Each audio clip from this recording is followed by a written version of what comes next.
ሰላም እንዴት ናችሁ? እኔ ፓፒዮ ነኝ። የፓፒዮን ኢምፓየር ኢትዮ ስቱደንትስ ዩሮፕ ቻናል ነው። ባለፈው ቻፕተር 4ን አይተን ነበር ሂስትሪ ፓርት 1። ዛሬ ደግሞ የምናየው ፓርት 2 ነው ማለት ነው። ፓርት 1 ላይ ስለ ሪስቶሬሽን ኦፍ ሰላኖሚክ ዳይነስቲ የሚለውን አይተን ነበር። ከዛን ሰክሰሽን ፕሮብሌም አስዌላስ ቴሪቶሪያል ኤክስፓንሽን የክርስቲያን ኪንግደም ቴሪቶሪያል ኤክስፓንሽን ምን ይመስል ነበር የሚለውን በባለፈው ቪዲዮ አይተን ነበር። በተለይ ከዚህ ጋር አያይዘን አንዳንድ ኢቫንጀላይዜሽን ስለነ ኢየሱስ ሞአ የነ አቡነ ተክለ ሃይማኖትን አዝዌላስ የነ ያዕቆብ ኢቫንጀላይዜሽን እንዴት ነበር የሚለውን ካየን በኋላ ሪሊጂየስ ሙቭመንትን አይተን ነበር። ሜንሊ ሁለት ሪሊጂየስ ሙቭመንት አይተን ነበር፣ የኦስታቴዎስ እና ሊቀ እስጢፋኖስ ሙቭመንት የሚባለውን ዘን ከዛ በኋላ ምንድነው እሱ ያየ ነው የዘራ ያዕቆብ ሪሊጂየስ ሪፎርም ኦፍ ዘራ ያዕቆብ ማለት ነው። ዘራ ያዕቆብ ምን ምን ሪሊጂየስ ሪፎርሞች አድርገዋል የሚለውን ያንን ተመልክተን ነበረ።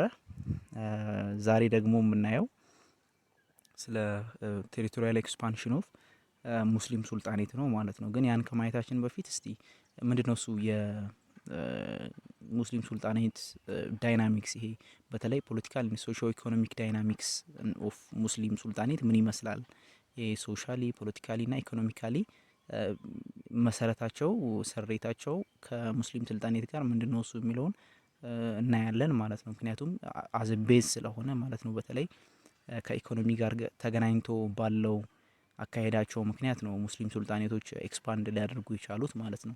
የነምበር ኦፍ ስትሮንግ ሱልጣኔት ሃድ ኢመርጅድ ሲንስ 14th century. ትሬድ was one of the major factor that resulted in the rise and development of those states.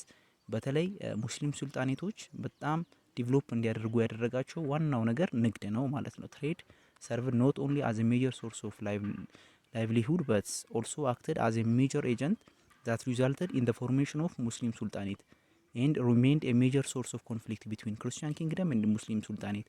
One of the strong Muslim sultanates that emerged along trade routes and became a center of resistance against Christian kingdom until the second half of 16th century was Sultanate of Adel. ስለዚህ አሁን ትሬድ ሩቶች በተለይ አሁን እነ ዘይላ ምንለው ይሄ የኤደን ባህር አለ አይደለ? በሁለት አይደሉ ሜዲትራኒያን ባህር አለ፣ የኤደን ገልፍ ኦፍ ኤደን አለ እና በሜዲትራኒያን በኩል አለ፣ በገልፍ ኦፍ ኤደን በኩል ደግሞ ዘይላ ሩት አለ፣ ዘይላ ትሬድ ማለት ነው። እና በዛ ዘይላ ትሬድ የሚቀርበው ለሙስሊም ሱልጣኔቶች ነው። በተለይ ኢፋት እዛ አካባቢ ነው ያለችው፣ ዘይላ ትሬድ ያለበት ወይም ዘይላ ሩት ያለበት ለኢፋት ነው የሚቀርበው ከክርስቲያን ኪንግደም ካለበት ቦታ። ጂኦግራፊካል ፕሮክሲሚቲው ለሙስሊም ሱልጣኔቶች ቅርብ ነው እና ይሄ መሆኑ ደግሞ አንደኛ ለኮንፍሊክት አብቅቷቸዋል። ይህን ትሬድ ሩት ለመቆጣጠር በመሞከር ክርስቲያን ኪንግደም ይህን ትሬድ ሩት መቆጣጠር ይፈልጋል። አዝዌላዝ ሙስሊም ሱልጣኔቶችም ይህንን ትሬድ ሩት መቆጣጠር ይፈልጋሉ ማለት ነው። ይሄኛው ቦዝ አዝ ኤ ሶርስ ኦፍ ኢኮኖሚ ሆኗቸዋል፣ አዝ ዌል አዝ ሶርስ ኦፍ ኮንፍሊክት ሆኗል ማለት ነው ትሬድ። ሶ የመጀመሪያው በ16 ሴንቹሪ ውስጥ ግን አደል ነው፣ ሱልጣኔት ኦፍ አደል በጣም ከፍተኛ የሆነ ሬዚስታንት አጌንስት ክርስቲያን ኪንግደም ሲያደርጉ የነበሩ ህዝቦች ናቸው። እና እነዚህ አደል ነች በጣም የሱልጣኔት ኦፍ አደል በጣም ሬዚስታንስ ሲያደርጉ ቆይተዋል፣ ወይም ከክርስቲያን ኪንግደም ጋር ለረጅም አመት ሲጣሉ ቆይተዋል ማለት ነው። እና ዘ ራይዝ ኦፍ አደል ምን ይመስላል ስንል አፍተር ኢትስ ኢስታብሊሽመንት ኢፋት ኮንዳክትድ ኤ ሲሪየስ ኦፍ ካምፔን አጌንስት ኢትስ ኔበሪንግ ሱልጣኔት ዴርባይ ኤክስቴንዲንግ ኢትስ ሄጂሞኒ ኦቨር ዶስ ኤሪያስ። ኢት ኦልሶ ሬዚስትድ ዘ ኤክስፓንሽን ኦፍ ዘ ክርስቲያን ኪንግደም። ቅድም እንዳልነው የክርስቲያን ኪንግደም በተለይ በአምደ ጽዮን ጊዜ ስቲፍ የሆነ ሬዚስታንስ የገጠመው ከሸዋና ከኢፋት ሰዎች ነው አደለ? ከእንደርታን ጨምሮ እንደርታም የሆነ አክል አለ፣ ግን ሜንሊ ስቲፍ የሆነ ሬዚስታንስ አምደ ጽዮንን የገጠመው። ኢቨን አሁን አምደ ጽዮን the most expansionist the most warriorist kingdom የሚባለው ነው አምደ ጽዮን በጊዜው ላይ ማለት ነው in Ethiopian history። እና ኢቨን እሱ እንኳን ስትሮንግ የሆነ ሬዚስታንስ ገጥሞት ነበር ማለት ነው። however one branch of Wolasma family which realized that Ifat was becoming an easy target to Christian kingdom due to its location moved further to the southeastern lowlands and established new and vigorous Muslim Sultanate of Adel in the highland district around Harar in 1367። ምንድነው እሱ መጀመሪያ ላይ ኦልደስት የምትባለው አሁን ኢፋት ነበረች ማለት ነው። ኢፋት ውስጥ ግን ምን አለ? ኢፋትን የመሰረቷት ሰዎች ወላስማ ዳይነስቲ ይባላሉ። አስገኛቸው አህመድ ወላስማ ይባላል ማለት ነው። ዳይነስቲው ደግሞ ኪንግደሙ ወላስማ ዳይነስቲ እንለዋለን ማለት ነው። ከዚህ ከወላስማ ፋሚሊ አንደኛው ብራንች ኢፋት ለክርስቲያን ኪንግደም በጣም ጂኦግራፊካሊም ስትታይ በጣም ቅርብ ነች፣ ለጥቃትም በጣም ምቹ እንደሆነች ተረዳና አንደኛው ኪንግደም ምን አደረገ? አንደኛው ብራንች የወላስማ ፋሚሊ አንደኛው ብራንች ኢፋትን ለቀው ወዴት ሄዱ ማለት ነው? ወደ ሳውዝ ኢስተርን ሎላንዶች ሄዱ ማለት ነው። እና ሄደው መጀመሪያ ካፒታላቸውን ያደረጉት ሴንተራቸውን ያደረጉት ሙስሊሞች አደል ሱልጣኔት ኦፍ አደል ዳካር የምትባል ቦታ ላይ ነው ማለት ነው። ዳካር ላይ ነው ከሀረር አካባቢ የምትገኝ ዳካር የምትባል ቦታ ላይ ሴንተራቸውን መሰረቱ ማለት ነው 1367 ላይ። ከዛ በኋላ ደግሞ በ1520 አካባቢ በተለይ 1529 ሽምብራ ቆሬ ላይ አምህድ ግራኝ እና ልምነ ድንግልን ካሸነፋቸው በኋላ ሴንተራቸውን ከዳካር ወደ የተወሰዱት ወደ ኖርማል ሀረር ወሰዱት። ሀረርን አዝ ሴንተር ወሰዱት ማለት ነው። መጀመሪያ ኢፋት ነበር። ኢፋት ለክርስቲያን ኪንግደም ቀላል ቦታ ስለነበረች ከኢፋት ወደ የተወሰዱት ወደ ዳካር ወሰዱት። አራውንድ ሀረር አካባቢ የምትገኝ በተለይ ሳውዝ ኢስተርን ኦፍ ሀረር ነው የምትገኘው ዳካር የምንላት። ዜን በአህመድ ግራኝ ጊዜ ደግሞ በ1520 አካባቢ 1529 በኋላ ላይ በተለይ ሀረር ሆነች ማለት ነው ሴንተራው።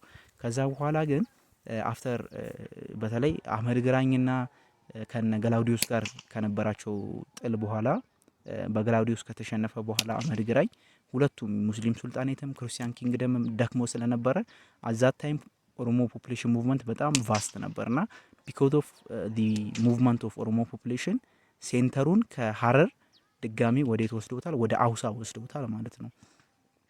ስለዚህ አራት ቦታዎች ናቸው። መጀመሪያ ኢፋት ነበር። ከኢፋት ወደ ዳካር ሄደ። ከዳካር ወደ ሀረር ሄደ። ወደ ሀረር ሄደበት በመሐመድ በአህመድ ግራኝ ጊዜ ወደ ሀረር ሄደ። ከዛ አህመድ ግራኝ ከተሸነፈ በኋላ ደግሞ ከሀረር ሴንተራቸውን እነዚህ ሙስሊም ሱልጣኔቶች የታደረጉ ወደ አውሳ ወሰዱ ማለት ነው። አውሳ ማለት የዛሬዋ አፋር ሪጅን ውስጥ የምትገኝ ቦታ ነች ማለት ነው። So trade and expansion of Islam spread into the central and southeastern part of Ethiopian region through Muslim merchants and preachers. Trade served as channel for the expansion of Islam in the Muslim Sultanate, while at the same time it formed the base of economy of those states. The most known Muslim Sultanate during this period was ኢፋት ኤንድ አደል። በጊዜው ላይ በጣም ታዋቂ የሚባሉት አደልና ኢፋት ነበሩ እና አደልና ኢፋት ናት ኦንሊ as source of conflict ብቻ ሳይሆን they were also the main source of economy for those states ማለት ነው። the main trade outlet shifted to Zaila in the old city states of Mogadishu, Brava, Marka were used as ports for their hinterland. In the meantime for the trade in the northeast መሰዋ served as an outlet ማለት ነው። so በኖርዝ ኢስት በኩል መሰዋ ነች as outlet serve የምታደርገው the main trade outlet ግን የነበረው ዘይላ ነበር። ከዘይላ ወደ ሺፍት አደረገ ማለት ነው፣ ወደ መሰዋ ሺፍት አደረገ ማለት ነው። with the revival of trade different towns and trade centers emerged along the routes from ዘይላ to the interior ከዘይላ ወደ ውስጥም ከተሞች እንትን እያሉ መጡ ማለት ነው። travelers accounts and chroniclers refer to those towns and ruins of mosque residence። ከዚህ በኋላ የሚነገረን በዘይላ ሩት ይሄ ገልፍ ኦፍ ኤደን እና ሜዲትራኒያን ሲ ያለ ብያቸዋለሁ። በመሰዋ በኩልም የሆነ አክል ትሬድ ሩት አለ፣ ንግድ በጣም አለ። ከዛ ውጭ ደግሞ ዘይላ ነበርና በዘይላ በኩል ዘይላን ዘልቆ ዘይላን ምክንያት አድርጎ ትሬድ ሩቱን በዘይላ በኩል አድርጎ ብዙ ከተሞች እየተስፋፉ መጡ ማለት ነው። ሶ ከነዚህ ከተሞች ጋር ከዘይላ ሩት ጋር ተገናኝቶ ያለው መስፋፋትን ነው የሙስሊም ሱልጣኔት መስፋፋት የምንለውና እነዚህ እያንዳንዱ እነ ፈታገር ደዋሮ ምናምን የምንላቸው ከዛ በኋላ ሸዋ ይሄ ዳሞት ሱቅ አማጃ ምናምን የምንላቸው ከዛ በኋላ ኢፋት አውሳ ሩት ምናምን የምንላቸው የተለያዩ በዘይላ ሩት አማካኝነት የተፈጠሩ ሲቲዎች ናቸው ማለት ነው። ሌሎች ቢግ ታውንስ ነበሩ። እነዚህም ዳት ሊንክድ ሜዲቫል አምሃራ ዊዝ አውሳ ኮልድ ወሰል። ለምሳሌ ወሰል አውሳን ፕሬዘንትሊ አውሳ የት ነው የሚገኘው ብያቸዋለሁ፣ አፋር ላይ። እነሱን ከአማራ ሪጅን ጋር የሚያገናኙ ከተሞችም ነበሩ። እነዚህ ሁሉ በዘይላት ሩድ አማካኝነት የመጡ እንትኖች ናቸው ማለት ነው። ሙስሊም ስቴትስ had significant control over the trade routes that passed through Zaila due to their geographical proximity. ኦልዞ ኮንቴስትድ ባይ ሰለሞኒክ ዳይነስቲ ስፔሻሊ አፍተር ኢትስ ሪቫይቫል ኤንድ ኮንሶሊዴሽን። አሁን መጀመሪያ ላይ እንዳልኳችሁ ዘይላ ሩት በጣም ጂኦግራፊካል ፕሮክሲሚቲው ለማን ነው? ለነ ኢፋት ነው። ከእንትን ይልቅ ከነ አምሃራ ከነ ትግራይ ከነ ኤርትራ ይልቅ ወይም ደግሞ በተለይ ክርስቲያን ኪንግደም በጊዜው ላይ ሴንተር አድርጎ ቴሪቶሪውን ካስቀመጠበት ቦታ ርቀታቸውን ስናይ ዛይላት ሩዴው እዚህ ጋር እንደምታዩት ምስሉ ላይ ለምሳሌ አሁን ዜሪስ ገልፎ ፌደን አለ እናችን ነጠብጠባውን የምታዩት አደል ነች ማለት ነው። እዚህ ጋር ያለችው ከዛይላ ቅርብ ያለችው እና አደልና ኢፋት ናቸው። በዛን ጊዜ አደልና ኢፋት በጣም ጠንካራ የሚባሉት ሙስሊም ስልጣኔ ሴንተሮች ናቸው። ምክንያቱም ለምንድነው እሱ ዘይላ the main ትሬድ ሩት ነው ማለት ነው። the main ትሬድ ሶርስ ነው። ሃይሊ ኢኮኖሚክ እንትኖች የሚንቀሳቀሱት በዛይላ ሩት የባህር በር የምንለው ማለት ነው። በዚህ በባህር በር ቅርበት ያላቸው ኢፋትና አደል ስለሆነ ኢኮኖሚካሊ በጣም ስትሮንግ ናቸው። ናት ኦንሊ ኢኮኖሚካሊ ብቻ አይደለም ፖለቲካሊ ስትሮንግ ስለሆኑ በሃይማኖትም ተመሳሳይ ስለነበሩ አጌንስት ክርስቲያን ኪንግደም ስቲፍ የሆነ ሬዚስታንስ ሲያደርጉ ቆይተዋል ማለት ነው። ይሄ ስቲፍ የሆነ ሬዚስታንስ ቢኮዝ ኦፍ ፖለቲካል ኤንድ ኢኮኖሚክ ነው እንጂ ናት ሪሊጂየስ አልነበረም ኮንፍሊክታቸው በብዛት እና ምንድነው እሱ በሁለቱ መካከል ያለው ሪቫልሪ ስንል ዘይላ ወደ ሜን አውትሌት ቱ ዘ ሲ ዲዩሪንግ ዘ ሜዲቫል ፔሪድ ዘይላ በመካከለኛው ክፍለ ዘመን ዘ ሜን አውትሌት ነበረች እና የባህር በር በቃ ዘይላ ነች እና እሷን ኮንትሮል ለማድረግ ሙስሊም ሱልጣኔቶችም ክርስቲያን ኪንግደም በጣም እንትን ይሉ ነበር ማለት ነው፣ ይጣሉ ነበር ማለት ነው በጊዜው ላይ። the ambition to control these trade routes and commodities that passed through Zayla led to rivalry between Telemonic rulers and Sultanate of Ifat. The first recorded conflict between Christian Kingdom and Ifat took place in 1328 when the Muslim Sultanate organized their military forces and military action against ክርስቲያን ኪንግደም። የመጀመሪያው በሙስሊም ሱልጣኔትና በክርስቲያን ኪንግደም መካከል የተደረገው ጦርነት ምንድነው? እሱ በ1328 ሲሆን ይሄኛውም ሙስሊም ሱልጣኔቶች አጌንስት ክርስቲያን ኪንግደም ሚሊተሪ አክሽን የወሰዱበት የመጀመሪያው ኢቨንት ነው ማለት ነው። ናት ኦንሊ ሚሊተሪ አክሽን የወሰዱበት የመጀመሪያው ኢቨንት ብቻም ሳይሆን ሱልጣኔት ኦፍ ኢፋት ሀቀዲን ዘፈርስት የሚባለው አለና ሀቀዲን ዘፈርስት ክርስቲያን ኪንግደሞች የክርስቲያን ሰዎች ወደዛ ሄደው ወደ ዘይላ ሩት ሄደው እንዳይነግዱ ያደርግ ነበርና ያ ብቻ አይደለም የኪንጉን ኤጀንት ጭምር አስሮበት ነበር ማለት ነው ሀቀዲን ዘፈርስት የሚባለው።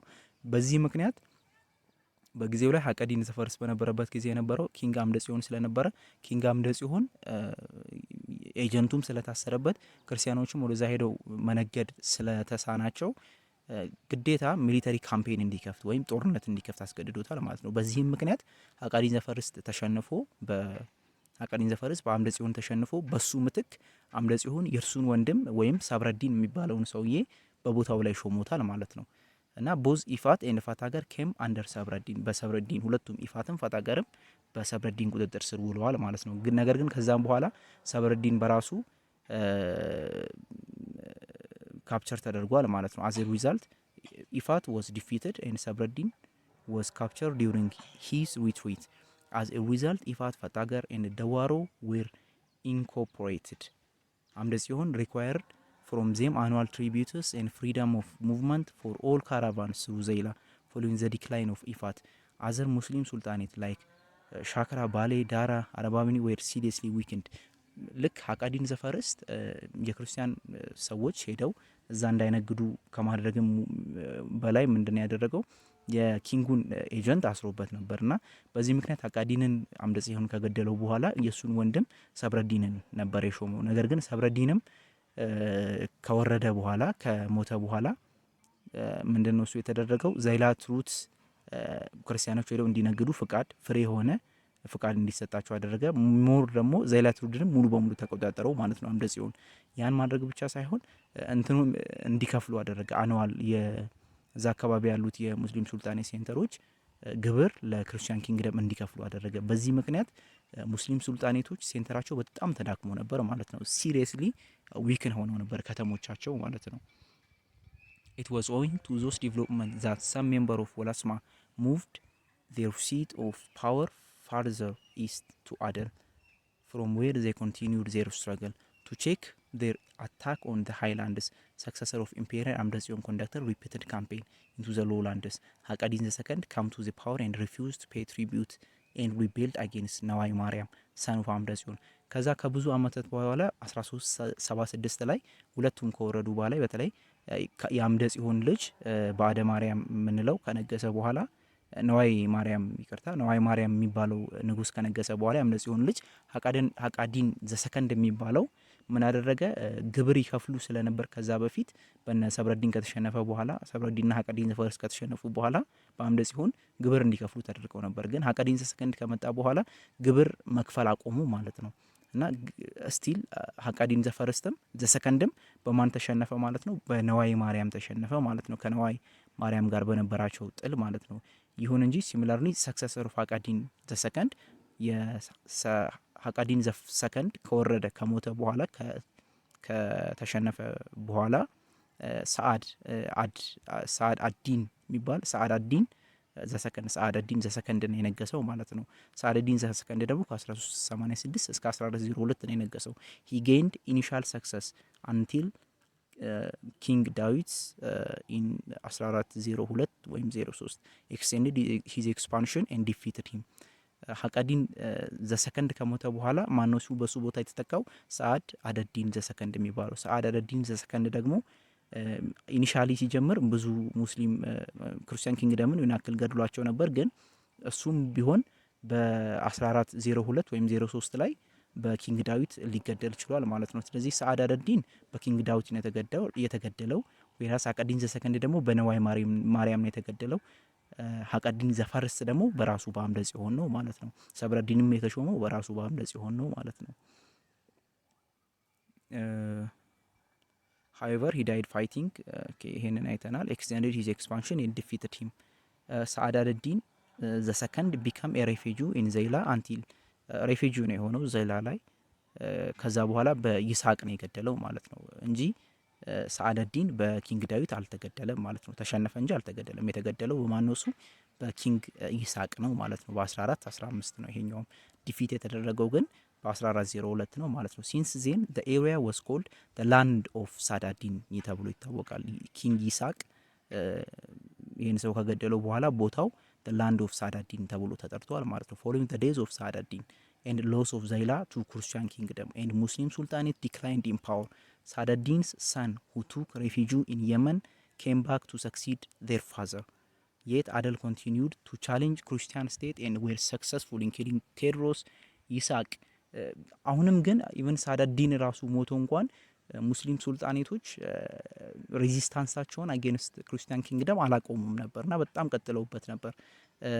ኢቨን ከመቀጠልም በላይ እነ ቴዎድሮስን እነ ይስሐቅን እስከ መግደል ደርሶ ነበር ማለት ነው። ዲዩሪንግ ዘ ሚድ 15th century ኢምፔረር ዘርዓ ያዕቆብ gained some access to the Red Sea in 1445 ዘርዓ ያዕቆብ ዲፊትድ ሱልጣን አህመድ ባድሌ at the battle of የጉባ። ስለዚህ በ1445 ላይ ግን ዘርዓ ያዕቆብ ከነገሰ በኋላ ዘርዓ ያዕቆብ ምን አደረገ? አህመድ ባድሌን at the battle of የጉባ በምትባል የጦርነት የባትል ኦፍ የጉባ ወይም የጉባ በሚባል ጦርነት ያዕቆብ ዘርዓ ያዕቆብና አህመድ ባድሌ ተጣልተው ወይም ጦርነት ገጥመው አህመድ ባድሌ ተሸንፈዋል ማለት ነው። እና አዘ ሪዛልት በአህመድ ባድሌ በኩል የተተካው ሙሐመድ አህመድ የሚባል ሰው ነበርና ሙሐመድ አህመድ ግን ሰሚት አደረገ በጊዜው ላይ ለነበረው ንጉስ።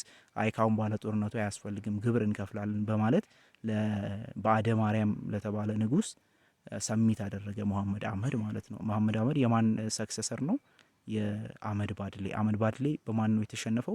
በዘርዓ ያዕቆብ ነው የተሸነፈው ማለት ነው። ሙሐመድ አህመድ ደግሞ ለማን ነው ሜሴጅ ልኮ ሰሚት ያደረገው? ለባዕደ ማርያም ነው ማለት ነው። ቱ ሪሜን ቫዘል ኦፍ ዘ ክርስቲያን ኪንግስ ኦን ዘ ዴዝ ኦፍ ሙሐመድ ሃይቨር። ሙሐመድ ከሞተ በኋላ ግን አደል ድጋሜ ስትረግሉን ቀጥሏል ማለት ነው። ጥሉን ወይም ሬዚስት ማድረጉን ቀጥሏል ማለት ነው። ባዕደ ማርያም ካምፔን አጌንስት አደል ዲስፓይት። ከዛ በኋላ ልክ ሙሐመድ ከሞተ በኋላ ባዕደ ማርያም መሐመድ ለባዕደ ማርያም ነበር ሰሚት ያደረገው።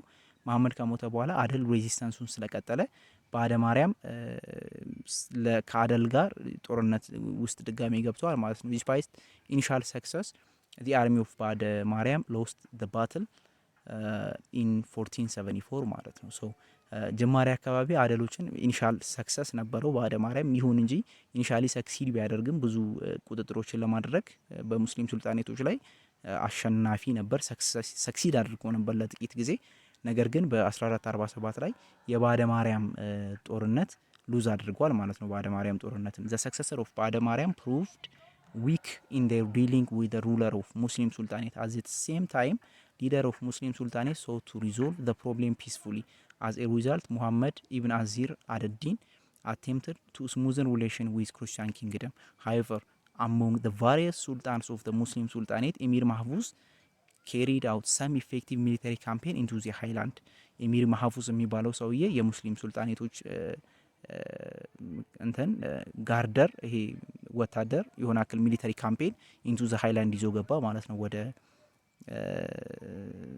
ወደ ኢምፔሪየር ልብነ ድንግል ሊጣሉ ማለት ነው። ደን 1517 ላይ ኢሚር ማህፉዝ እና ኢምፔሪየር ልብነ ድንግል ተጣሉ ማለት ነው። ይሁን እንጂ ኢሚር ማህፉዝ በኢምፔሪየር ልብነ ድንግል ተገድሏል ማለት ነው። ከዛን በኋላ በኢሚር ማህፉዝ በኩል ተተኪ ሰክሰሰር የሆነው በሙስሊም ሱልጣኔት በኩል ኢማም አህመድ ኢብን ኢብራሂም አልጋዚ የሚባለው ወይም ደግሞ ሌፍት ሃንድድ ግራ አህመድ ግራኝ የምንለው ማለት ነው። እሱ በኢሚር ማህፉዝ በኩል ተተካ ማለት ነው። ዜን አህመድ ግራኝ ከተተካ በኋላ ያገባው የኢሚር ማህፉዝን ሚስት ነበርና የኢሚር ማህፉዝን ልጅ ነበርና አባቷን ልብነ ድንግል ስለገደለባት የኢሚር ማህፉዝ ልጅ ምን ትመኝ ነበር? አህመድ ግራኝ የአባቷን በቀል ልብነ ድንግልን ገድሎ እንዲበቀልላት ትመኝ ነበር ማለት ነው። ይህንን በኋላ ላይ የምናየው ይሆናል። ዴን Emir Mahfuz died fighting against Imperial Libna Dingil's force, and his son-in-law, Imam Ahmad ibn Ibrahim al-Ghazi, popularly known as Ahmad Graኝ or the left-handed, took over their leadership. Apart from the hostile relation, there were wider socio-economic and cultural interaction between Christian kingdom and the Muslim principalities. As in earlier period, trade continued to be major channel of social integration. Also, it had long been the source of friendship, interaction, interdependence and conflict among the state of the region. አሁን ሆስታይል የሆነ ሪሌሽን ብቻ አልነበራቸውም ክርስቲያን ኪንግደም እና ሙስሊም ስልጣኔት። አሁን ከላይ እንደጠቀስ ነው በጣም ሃርሽ የሆነ ሆስታይል ሪሌሽን ብቻ አልነበራቸውም፣ ፒስፉል የሆነ ሪሌሽንም ነበራቸው። ይሄ የሆነበት ምክንያት ኢኮኖሚያቸው አንዳቸው ላይ ኢንተርዲፔንደንት ስለነበር ነው። ሶሻል ካልቸራል እና ኢኮኖሚካሊ ኢንተርዲፔንደንት ስለነበሩ ሪሌሽን ነበራቸው፣ ፒስፉል የሆነ ሪሌሽን እና ሼር ያደረጉት ነገር ነበር። ኢኮኖሚካሊ ሶሻሊ በብዙ ነገር ሼር የተደረጉት ነገር ነበር ማለት ነው። ምክንያቱም ኢንተርዲፔንደንት ስለነበሩ ቦዝ ሶሻሊም ኢንተርዲፔንደንት ናቸው፣ ኢኮኖሚካሊም ኢንተርዲፔንደንት ስለነበሩ ማለት ነው። ኢት ሃድ ሎንግ ሶርስ ኦፍ ፍሬንድሺፕ interaction, interdependence and conflict among the states of the region. The long distance trade and local market served as core areas of social ties. Relatively, the difference in ecology of the Muslim Sultanate and Christian kingdom created economic interdependence, which in due course strengthened ሶሾ ኢኮኖሚክ ቦንዴጅ። በተለይ ሶሾ ኢኮኖሚክ ቦንዴጃቸው በጣም ከፍተኛ ነበር። ለዛም ነው የሚጣሉት ማለት ነው። መርቻንት ኦፍ the two regions often moved from the highland to the coast and vice versa.